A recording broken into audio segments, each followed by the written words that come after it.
let me introduce Ray. Ray, can you come to the stage, please? Let's give a round of applause for Ray.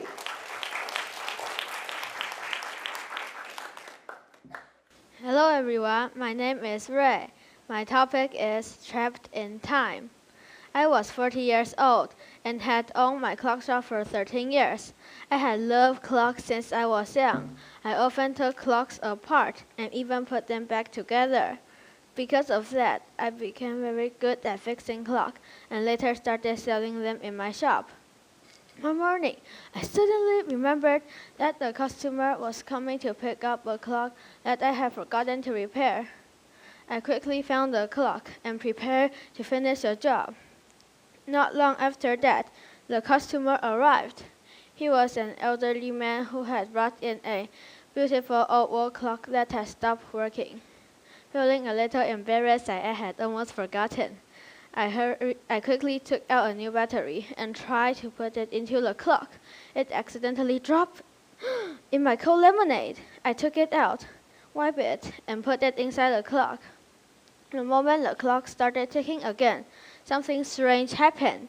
The ticking sound suddenly became louder and louder, and without warning, everything became completely silent. At first, I thought the electricity had gone out. But when I looked up, the customer was standing perfectly still in front of me. He wasn't moving. He wasn't even blinking. I waved my hand in front of his face, but he did not react. Confused and a little frightened, I stepped outside the shop to see what was happening. What I saw made my heart pound. A cyclist on the street was frozen in the middle of the road. A woman holding a cup of coffee stood motionless. Even a bird in the sky had stopped in the mid-flight. The entire world was trapped in time. I was still trying to find someone else who could move. As I walked in a small narrow alley and unexpectedly noticed something moving, my heart jumped. I walked closer, trying to see clearly. Without warning, the person spoke. "Do you remember me?" He said. The voice sounded familiar. I heard it before. Long ago when I was young, but I couldn't remember where. Then the man stepped closer into the light, and I finally saw his face. It was Raymond. He had disappeared years ago when I was almost in junior high school. Everyone thought he was gone forever, but now I understood the truth. He hadn't disappeared. He had been trapped in time all along. I was surprised and happy. It meant that we could try to make time move again together. I think we should put the battery in some kind of liquid first, then put it back into the clock, I said. We went to the supermarket and took every kind of drink we could find. At first, we tried many kinds of juice, but none of them worked. Then we went back to my clock shop and even put the battery in the refrigerator, but it still didn't work. We tried almost every drink, but nothing changed. Finally, I walked to the refrigerator and took out some milk. "How about this?" I said. We dipped the battery in the milk and quickly put it back into the clock. Suddenly, the clock started ticking again. Tick, tick, tick, louder and louder, and time finally began to move. Thank you, everyone.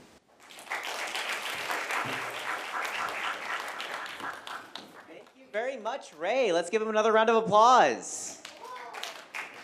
Thank you for telling us about that time you got frozen in time. Now, if I had to, if I was frozen in time, if time wasn't moving, the first thing I'd do is probably just try to sleep as long as I could. Because, that's probably the first time I'd actually get 8 hours of sleep in a long time.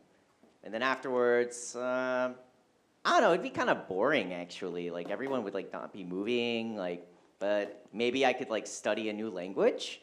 What would you do if you were frozen in time? Sleep. Yes, I think everybody wants to sleep. But also, you have to kind of think about it. What time would you like to be frozen in? Would you like to be frozen in the morning? Would you like to be frozen in the afternoon? Morning. Why morning? Yeah, but what about night?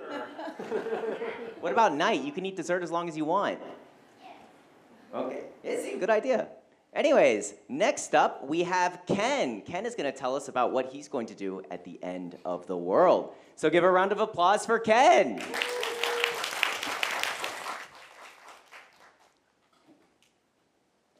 Hello everyone, my name is Ken. My topic today is the end of the world. I was 60 years old when the world almost ended. My best friend Ray and I were sitting in our small living room one evening, reading the newspaper as we usually did. Suddenly, an emergency broadcast flashed on the national TV. The reporter looked pale and serious.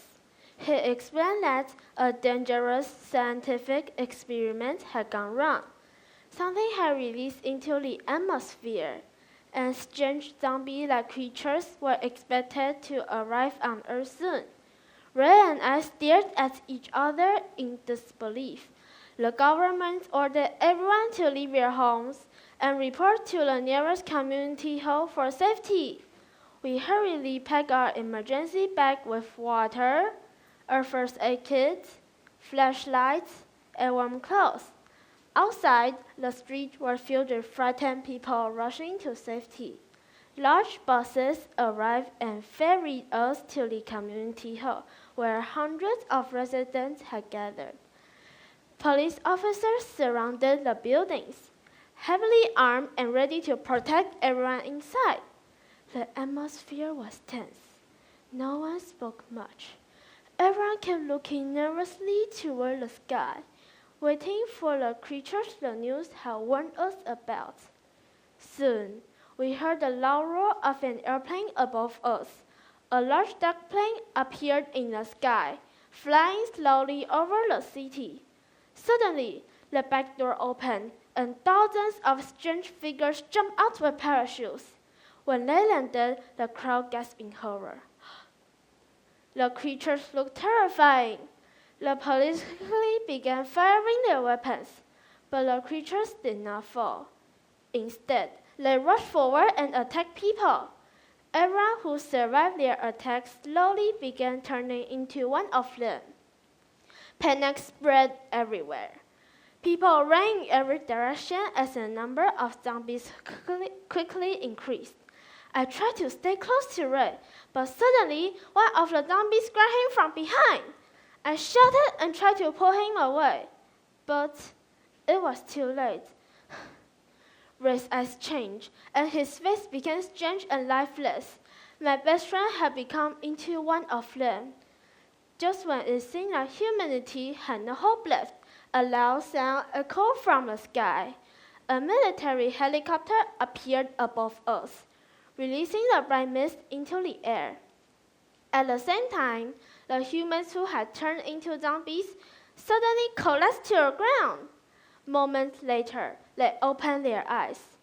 Ray looked at me with confusion and had no memory of what had happened. However, after we returned home, I turned on the television to check the news.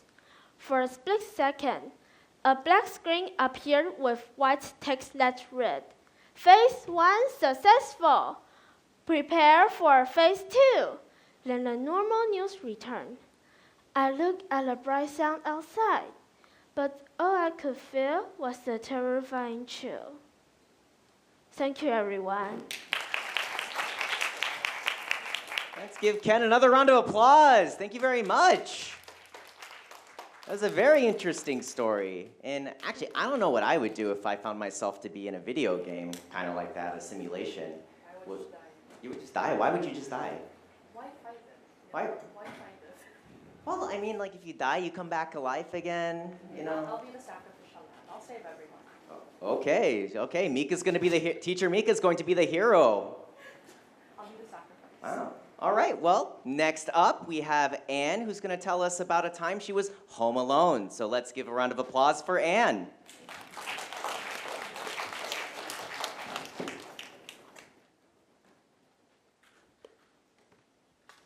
Hello everyone, my name is Anne, and my speech is called My Adventure.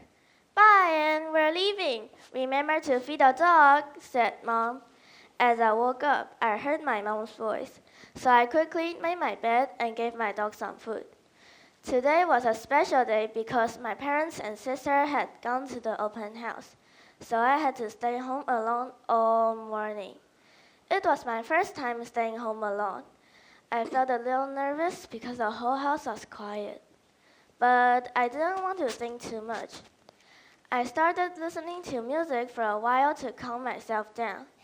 At 6:30, I turned on the TV and began to make my breakfast. When I was making my breakfast, I found that we had no honey in the kitchen. How can I eat toast without honey? I thought. I didn't want to eat plain toast, so I decided to go to a nearby shop quickly. I locked the door and hurried outside. When I came back, I noticed a small package lying in front of the door. I was sure it wasn't there before. Curious, I picked it up and brought it inside. Slowly, I opened it and found a strange red ball. It looked normal at first, but something about it made me feel uneasy. Suddenly, my dog started barking loudly and running around the room. I turned on my phone's flashlight and looked closely at the ball. The moment I touched it, something magical happened. The lights flickered and the house felt different. As I walked down the hallway, I saw a door I had never noticed before. My heart beat faster, but I was curious. I slowly opened the door and stepped inside. To my surprise, I was in a maze. It was dark and cold. I tried to go back, but the door had disappeared. As I walked deeper into the maze, I saw an elf standing at the corner. She had strange eyes and a big smile. She told me to pick a card. I didn't trust her, but I had no choice, so I carefully picked one. Suddenly, a huge monster appeared. I shouted for help. Help! But the elf had disappeared. I quickly looked around and saw a mirror on the ground. I picked it up and held it in front of the monster. When it saw its reflection, it turned to stone. Then, the stone cracked and became a large door. I thought it might take me home, so I opened it. A strong wind rushed out and pulled me inside. My heart was pounding as I fell to the ground. When I opened my eyes, I was back home. My family was standing around me, calling my name. I told them everything, but they said it was just my imagination. However, as I reached into my pocket to grab my phone, my finger brushed against something cold and thin. I pulled it up and gasped. It was the same card that the elf had made me pick, and it was still glowing with a faint, eerie light. Thank you, everyone. Thank you very much, Anne. Let's give her another round of applause. Continue. Now, I don't know what it is with you guys and strange doors. Like, why, when you see a strange door in your stories, why do you keep opening them? Like really, if you see a strange door, like, what makes you think it's good to open, you know? Like, maybe you want to knock on it first. Which, okay, I did promise my older students that I would tell a joke. That was written by them. So, like, if you see a strange door, just knock, knock. Who's there? Baby owl. Baby owl. Baby owl, wait for you.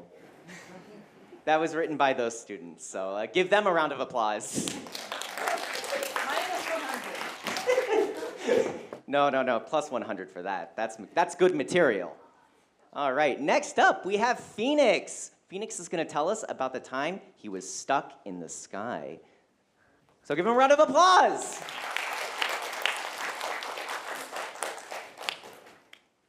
Hello everyone, my name is Phoenix, and my topic is a city above the clouds.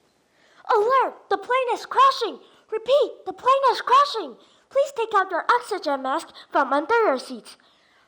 I quickly stopped playing Angry Birds and did what the pilot told us to do. The plane began to shake like there was an earthquake. People were screaming and crying. I didn't know that going back to Taiwan by myself was going to be this dangerous. Before I could panic, I peeked outside the window and saw that we're next to a city. After a while, I realized that I was still alive, but many of the other passengers were not as lucky as I was. I carefully opened the plane door and stepped outside. It was stormy, and I soon discovered that the plane had landed on a small island. However, this was not a normal island. It was floating high in the air above the clouds.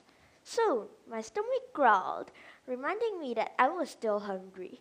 I returned back to the plane kitchen and counted the remaining food. After checking carefully, I calculated that I only had enough food for 20 days if I ate a meal each day.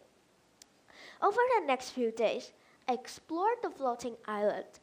I didn't find any other people, but I did find many broken machines and tools inside houses. While searching, I realized that some of the parts could be used to fix the plane. My uncle was a pilot, so I had learned a few basic things about how planes work. I began checking through every house to look for useful parts like gears or motors.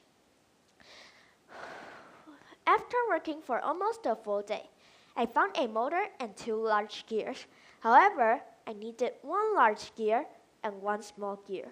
Just as I was about to give up, I found a strange flashlight in one of the houses. When I picked up the flashlight, I noticed that it had 2 buttons. One could make objects bigger. The other could make objects smaller. Curious, I pointed the flashlight at one of the large gears and pressed the smaller button. To my surprise, it shrank to the perfect size. Excited, I placed them into the plane and carefully repaired the broken parts.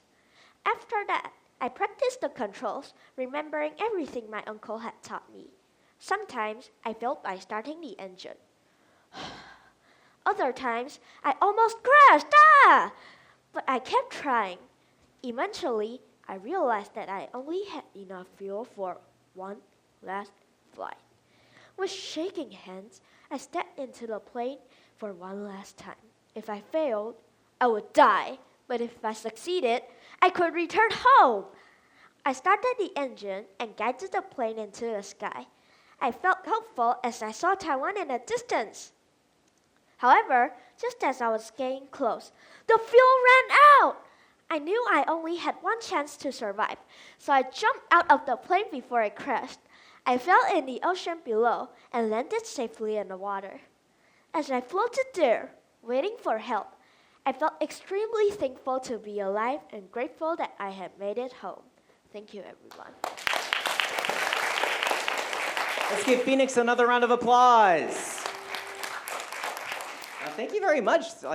That's amazing that you were how did you find an island in the sky? That is some crazy stuff right there. And actually, how do you know how to fly a plane? When did that happen? Man, which I guess flight simulator. Oh yes, that's true. If life is a video game, it's a flight simulator. Which, by the way, flying, the hardest thing to do with flying a plane? It's landing the plane, actually. Yeah, flying's the easy part. It's landing that's the hard part because you can just crash and burn and everything goes into fire and just like that. But I guess I am just wasting some time right here. Let's have Roy come up on the stage. So Roy, give him a round of applause.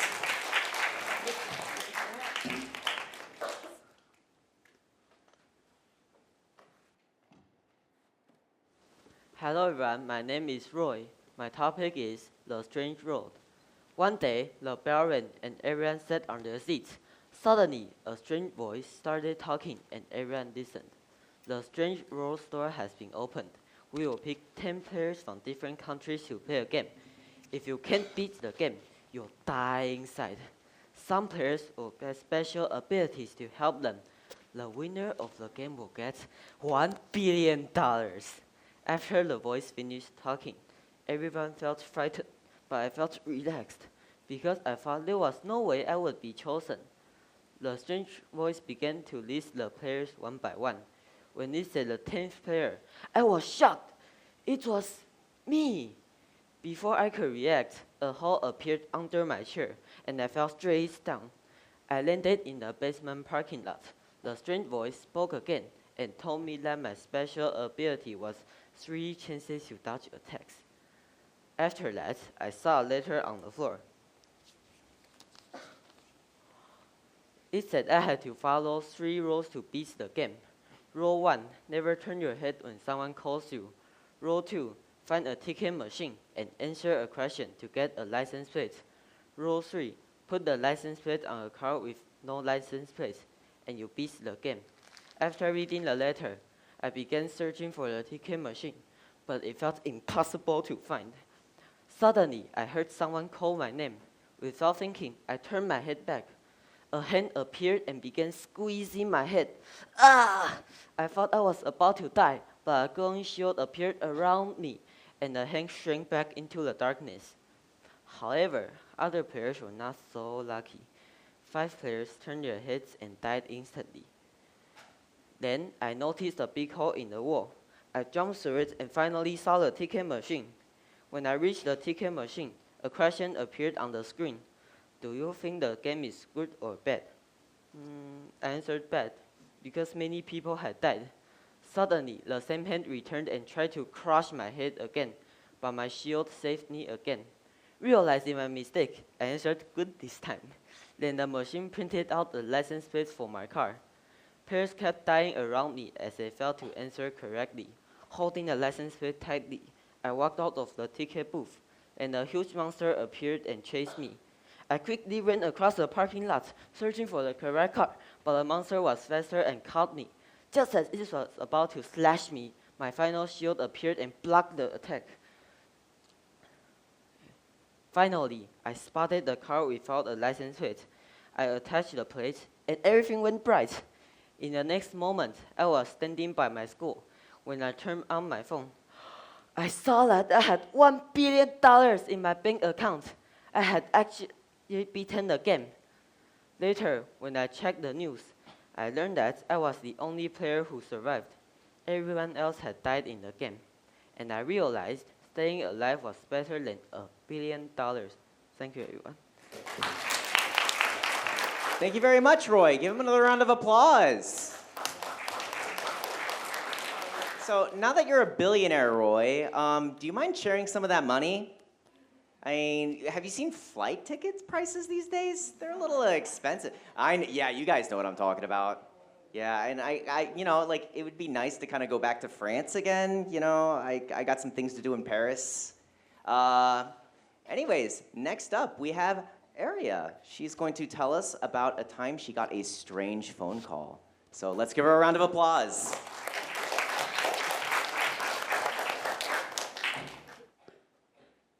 Hello everyone, my name is Aria. My speech is a strange call. Ring, ring, ring. I picked up the phone and a voice I had never heard before started speaking. He talked very fast and said many things I didn't understand. Then he clearly said that if I didn't pick up the phone when he called again, I would be in trouble. He also warned me not to tell anyone about the call. I felt so scared that night that I couldn't sleep well. I kept thinking that he might come to hurt me or my family. The next day, I got another call. This time, I didn't pick up the phone. I decided to let it ring and hope it would stop by itself, so I went to watch TV. But the strange man didn't give up. He kept calling and the ringing sounded louder and longer each time. Suddenly, I heard small footsteps near the front door. I guessed, because only my mom and I were in the house. The footsteps got closer, while the phone kept ringing. Finally, I picked it up. The man sounded very angry, so I quickly promised that I would answer his call next time. After I hung up, the footsteps stopped, and I felt a little relief. Then suddenly, there was a loud knock. The front door slowly opened by itself, even though no one was outside. A person dressed in black walked into the house.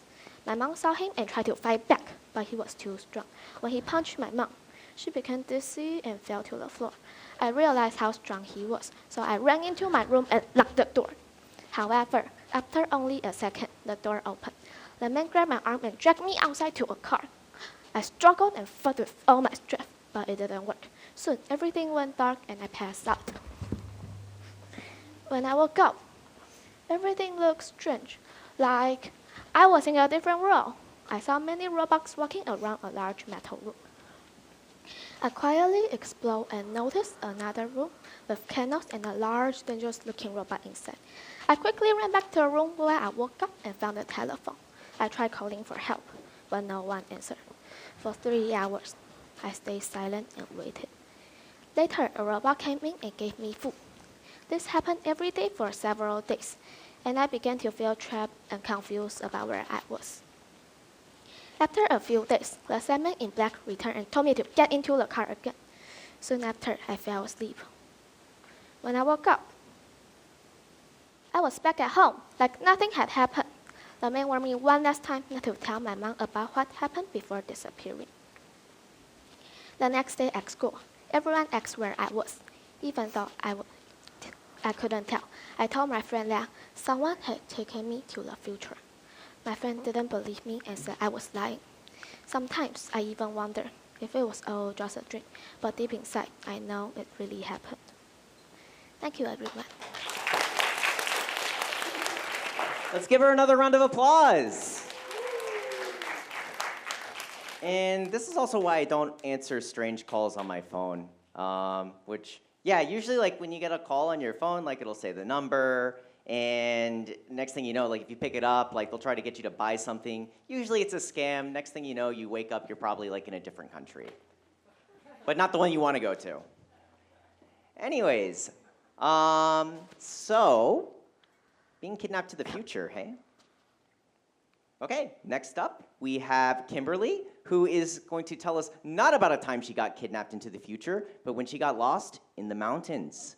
So Kimberly, round of applause.